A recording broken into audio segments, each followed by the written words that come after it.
Sure. My name is Sam Eaton. I'm a retired firefighter from Florida, Palm Beach County area. This is OB from FDNY up the total other side of the country, the north side, in other words. So I'm a firefighter, retired.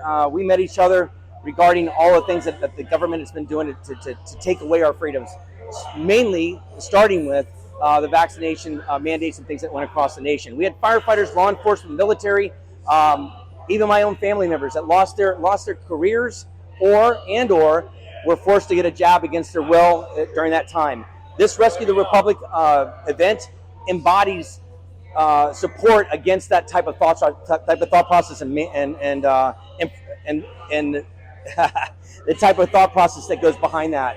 We're firefighters, grassroots. We came here volunteering to be part of a mass group of firefighters from across the nation, from Los Angeles, from New York, from the Washington, D.C. area, Maryland, and Virginia, as well as all the way down to South Florida. We came together to present an American flag and also to honor the fallen life of Corey Comparator, the fire chief from Buffalo Township in Pennsylvania that lost his life in the failed assassination attempt. It's an honor to be here with OB, and OB is an example of what I just talked about, an individual, a firefighter that had a career, that loved what he did, and because he was forced to get a vaccination, ended up becoming... I succumbed to heart failure. Wow. At the age of 35. Wow. So like Sam said, I didn't know Sam. This wasn't a planned thing. Mm-mm. He's from down in Florida. I'm from New York. John is from California. This is all something that happened because we all have the same views on, our choices, our right to medical freedom, our right to say, I don't want this, you know what I mean? And unfortunately, so many of our brothers and sisters were forced to leave their jobs, their careers, their pensions and everything. And the irony in that is I succumbed, I caved, I did what they told me to do, even though I tried waiting for the last minute, and this is what happened. I got an anaphylactic reaction, I got myocarditis, and that led to heart failure at the age of 35. I was forced into retirement by the time I was 36 years old. Are they even taking care of you now? No, I get half benefits. You get half benefits? Yeah, that's because... Are you angry, man? Are you pissed? Oh, man. Angry is not the word, but I will tell you this. We've lost brothers, that have been in worse situations. There's people that have died that don't have a voice. This isn't about me. It's not about Sam. This is about all of us. Mm-hmm. This is for those that still can't say something. Mm-hmm. This is more than just what happened to me. So as upset as I am, as isolated as I feel, something needs to be done. This needs to be heard by everyone. What do you think should happen to these people, man, that were so careless? Not only did they give individuals like you myocarditis, you got kids with developmental issues right now. You got literally futures destroyed. As a layman, that seems like treasonous that they did this. Yeah, I mean, we all agree with you on that same level. Because at the end of the day, we're here because we need change. Something has to be done. And I can only hope that people are hearing Sam and people are hearing me and Bravest for Choice and Firefighters for Freedom and all these different coalitions that we wound up coming together to rescue the Republic. Yep. Absolutely. This isn't something that we pre-planned. Yeah. This isn't a speech that I got in my back pocket. Yep. Yeah. This is just something that's coming from the heart that we all know something has to be done. And we can only hope that this will be heard on levels because for some reason, I don't know about you, but it feels like people would just much rather just turn the eye and make it seem like nothing's going on. Yep. What is going on with that, man? I think about my grandfather's generation, and if they did 1/10 of the shit they're doing, and I'm bringing in other stuff. Sure. Like sexualization of kids. What they're doing in the schools, taking away parents' rights. There would be blood on the streets. What's going on right now? I think, for me, my father was a World War II veteran, so I know exactly what you're talking about. And when I think about those my parents and how they would view what's happening today, they would be out of their skin for that. I know 100%. Both of them were great leaders. My father was from the greatest generation, if you will. He had me at 51, so I had basically a grandfather growing up. But my point of that is, just like you said, all of that, the sacrifices on D-Day, the sacrifices in World War II, and of course the other conflicts, the other wars, the other engagements globally, that was for freedom, not just for us, for other nations. And we're connected here nationally, but this movement of firefighters and first responders and law enforcement is not just this nation. It's happening in Australia, Belgium, Netherlands, New Zealand, Canada. We have connected across the fabric on this one issue alone. We're grateful to the organizers for Rescue the Republic for recognizing who we were from before and making sure that we had an opportunity to show honor and taking that moment of silence for that fallen fire chief, but also carrying that most sacred thing, the American flag. So for us to have the chance to be in front of the public here today and show truly what the American Fire Service is all about, that you can't put a price on that. What do you guys think is the best, like, what is the best avenue to getting out of this nonsense? I mean, is there any, like, political parties you guys are in line with? Is there any causes you guys are in line with? I mean, what do you see as the path forward, and do you have a unified idea of what that path forward looks like? You know, even if Sam has different views politically than I do, to me, I think we all need to come together first and acknowledge the fact that there's change that needs to happen. You know, we have people that have stepped up. I mean, look at the way RFK is talking about let's make America healthy again, right? I couldn't agree more. 100%. You know, at the end of the day, you know, that we got to start there, right? You know, politics is, you know, that's a different beast. You know, I try my best not to get involved with politics because I know that that's a touchy subject on a lot of people. But at the end of the day, I know that there needs to be change. And whatever's going on or has been going on, it doesn't seem to be working. And I agree with OB on a lot of levels. And in this event, as well as to defeat the mandates that happened here in Washington, D.C. 2 years ago when we went to Los Angeles and repeated that event in Los Angeles, if you looked at the fabric of the individuals that showed up today, it is across the board. It's libertarian, it's independents, it's Republicans. I'm sure and there's Democrats some Democrats as well yeah. that are part of this movement. Why? Because when it comes down to it, nobody can disagree. When you force somebody to do something against their God-given right, their body, and it creates an issue like this, or on the other side, when somebody says, I'm not going to take the vaccination, okay, I'm sorry, well, you lost your career. Everybody can identify with that. Exactly. We have to be able to find the things that make us common, the common things that we can agree upon, and build a platform from there. And there's plenty of that here. Like you mentioned, RFK, fantastic individual. I'd love to see him as part of the next administration, helping us to make America healthy again.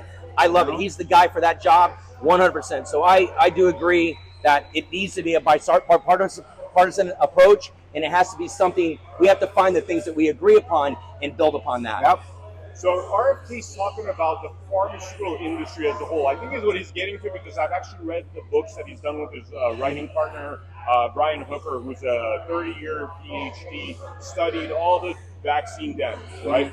It seems as though the way those guys look at it, and I know, I mean, they literally think every single vaccine, they think the whole pharmaceutical industry has been built to destroy us. And I reference things also like fluoride in water, dropping IQs, kids becoming autistic, like, you know, where it was 1 in 1,000 30, 40 years ago. Now it's like they're saying that 1 out of 2 kids is going to be autistic soon, you know? So, I mean, what do you think about that? You think it's like this, it almost seems like a death cult to me, again, as a layman. What do you guys think is going on there? You know, that's a tough one. How do I feel, you know, as to what do I think? Unfortunately, are we ever going to see the truth, the whole truth come out? I think so. You know, I agree. I do. You know, as much as we want to know the truth, I mean, accountability, right? People need to be held accountable. Right. I don't think that accountability is going to be taken yet at this point. You know, I would love for that. I'm sure Sam would love for that, because at the end of the day, this needs to change. People need to be held accountable, including, like you were saying, Big Pharma, you know? Well, if you look at that too, from my standpoint, when I view exactly what you said right there, I wasn't awake to this until stuff like this happened. So I watched my brothers and sisters across. Thankfully, I'm from Florida. I had a governor that protected us. We had pretty much the protection of that governor to keep these things from happening to us. But we did, even though we had that, we still had certain counties that were after our firefighters. My point is this: if you look at this all hindsight and go back to what it is, there's clearly a money connection to all of this. There's clearly the companies are out there to do the bottom line is money and dollars. And when you're selling vaccinations that haven't been proven, when you put out a vaccination that has a intentionally left blank insert on it, that doesn't. All that tells me is something is nefarious about that. And clearly, if you look at the numbers of those pharmaceutical companies and the money that they've made on this thing, it's astronomical. Money's the bottom line on this, but lives are at stake. And you're talking about the health of our youth, the health of our food supplies.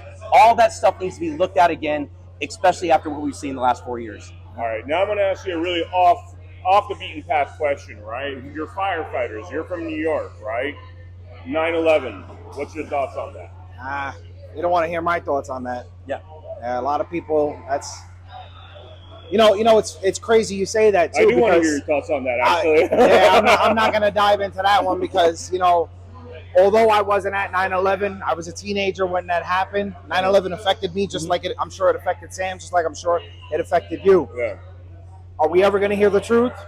I'm pretty sure we're not. You know what I mean? There's too much corruption coming in from every different angle. There's money involved. There's politics involved.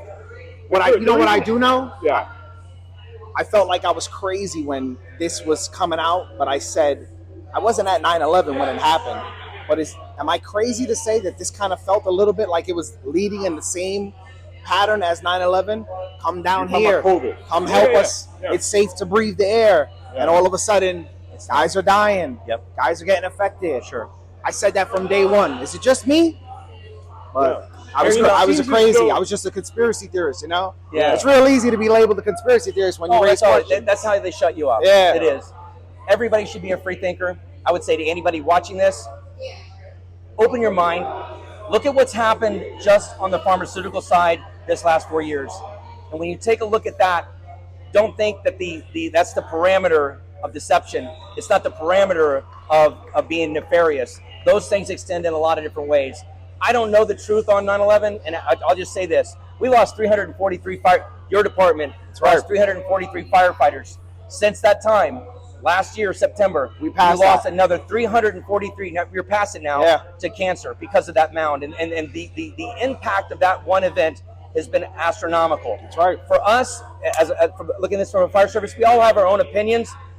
A lot of things don't add up, but bottom line is, we've got a lot of other fish to fry. Yeah. Like we do. Absolutely. But we got to be aware of what's happening and keep our minds open and be open to the discussion. Open to and willing to stand up for something that needs to be changed. Yeah. The reason I mentioned 9/11 is if you're thinking the same, I don't even call it conspiracy theories anymore. We actually have a show on our network called Conspiracy Truths, right? Mm-hmm. And so it just seems as though if the theory you're thinking, which is what I'm thinking, which is probably what you're thinking, it seems as though the government or these elected officials look at us like we're disposable.